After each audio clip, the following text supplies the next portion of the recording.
Welcome back to the Top Notch Documentaries YouTube channel.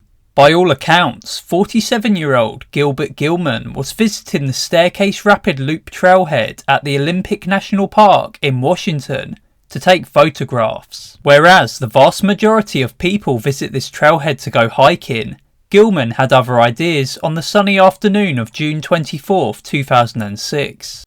Gilman was wearing a Hawaiian t-shirt and flip-flops, not the type of attire that many would feel is suitable for a hiking trail. The weather can shift from calm blue skies to destructive rainfall in a short space of time, but Gilman wasn't all that bothered by this possibility. He had pulled into the trailhead parking lot with his music blaring from his car, and this turned heads, one of those heads being that of a park ranger, who asked politely if Gilman would turn down his music. He did so, and the brief conversation would mark the last confirmed interaction and sighting of Gilman, who failed to return home that same day. Gilbert Gilman hasn't been heard from since. Today, I shall be covering Gilbert Gilman's disappearance, and I'll be sharing some of the theories surrounding this missing man's case. Hope you enjoy. Gilbert Gilman may just look like any other regular man, but there is more than meets the eye when it comes to him and his story. Gilman was an ex-army paratrooper and had served overseas, having engaged in combat. Gilman had been a military interrogator in Iraq and was fluent in multiple different languages, these being Arabic, Russian and Chinese. Gilman seemingly had powerful connections in both the military and in politics. Gilman had moved to the state of Washington in 2004 to advise Sandy Matheson, who was the director of the Washington State Department of Retirement Systems.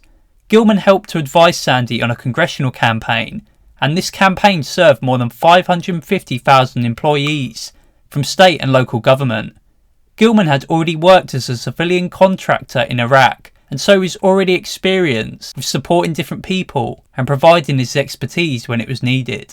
Gilman had been all over the country and abroad, and was obviously intelligent when it came to making the right decision. However, it is odd that he pulled into the parking lot seemingly completely oblivious to the possibility of a change in weather conditions along the 2.1 mile looped trail.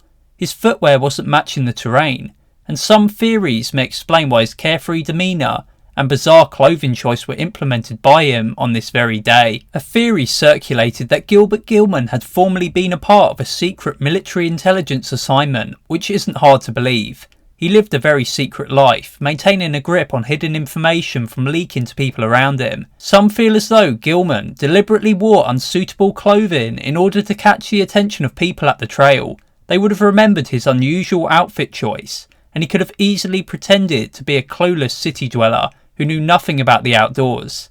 This would aid him if he were to go missing along the trail, a clueless person who, because of their unsuitable footwear and clothing, had an accident and succumbed to the outdoors. But why would Gilman want to go missing? Gilman's mother and many other people believed that he needed to go missing along the trail in order to become a spy for the US government with a completely new identity. And to do that, he needed to create an air of mystery, with it being impossible to declare his status. In August 2015, Gilman was declared legally deceased, despite his body never having been found.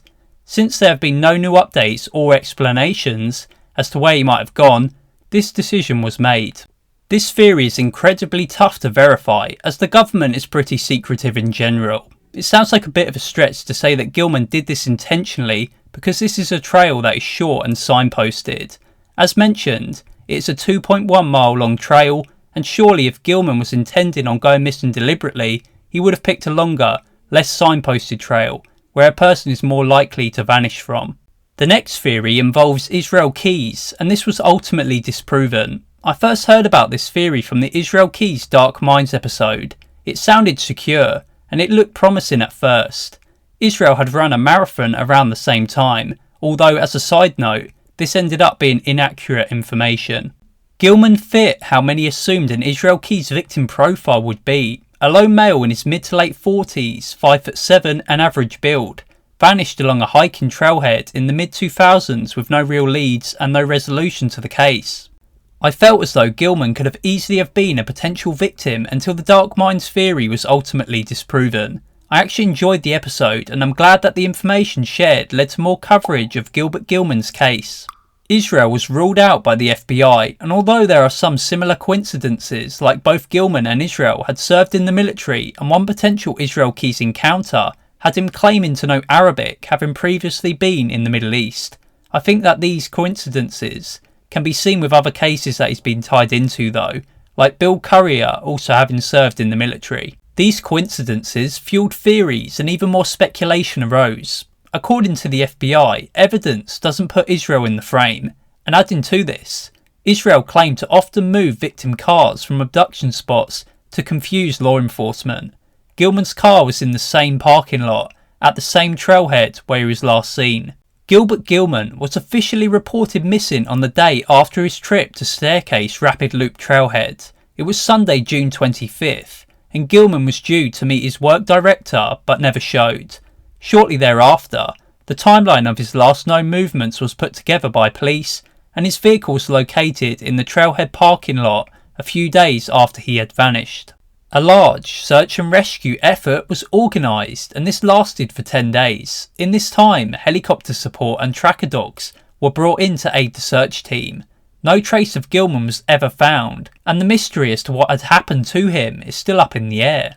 One final theory that may explain Gilman's disappearance revolves around the idea that perhaps he had taken his own life. Apparently Gilman was in good health at the time of his disappearance, but that doesn't mean that he wasn't stressed out from his job or busy routine.